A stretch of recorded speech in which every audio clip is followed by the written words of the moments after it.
जब उसने बात करना ख़त्म कर दी तो सोचा कुछ दिन बात ना करूं तो शायद उसे कुछ ख्याल आ जाए, तो ऐसे ही किया।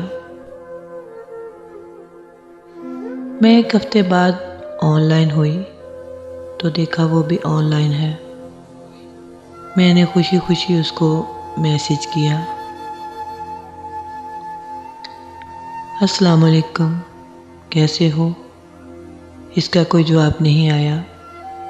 मैं यूं ही इसका ऑनलाइन शो होता नंबर देखती रही कि अब उस पर टाइपिंग शो होगा, लेकिन ये देखते देखते वक्त का पता ही नहीं चला कि उसने कब मैसेज सीन कर लिए थे। फिर तकरीबन 1 घंटे में मैं ऐसे ही देखती रही। फिर सोचती रही कि पहले हम कितनी बातें किया करते थे कि ख़त्म ही नहीं होती थी। ये सोच ही रही थी कि अचानक वहाँ टाइपिंग शो हुआ। मेरी आंखें नम हो गईं। काफ़ी देर टाइपिंग शो होता रहा और मैं सोच रही थी कि इतना लंबा क्या लिख रहा होगा, क्या बात होगी।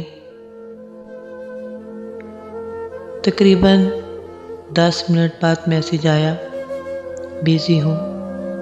मतलब इतनी भी अहमियत नहीं थी कि सलाम का जवाब दे देता।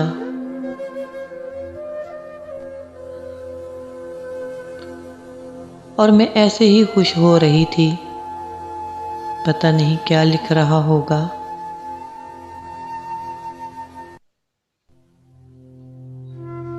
एक आंसू सड़क के नीचे गिरा, फिर दूसरा, फिर तीसरा। इसी तरह एक एक करके आंसू रवां हो गए और वो ऑनलाइन से ऑफलाइन हो गया।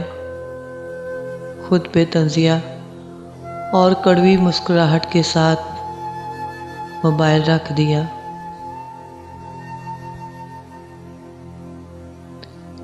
दिल में यही सोच रहा था, ज़ख्म पर ज़ख्म लगे तो अज़ियत नाच उठती है। काश मोहब्बत से पहले ही अज़ियत का तखमीना लगाया जा सकता।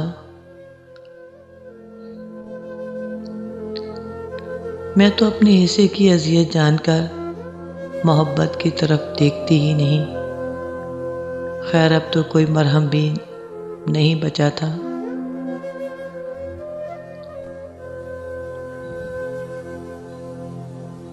ये दर्द बड़ा अजीब था। न चाहा था बुरा मैंने, न मैंने बद्दुआ दी थी। फ़कत नमनाक आँखों से फलक की सिमत देखा था।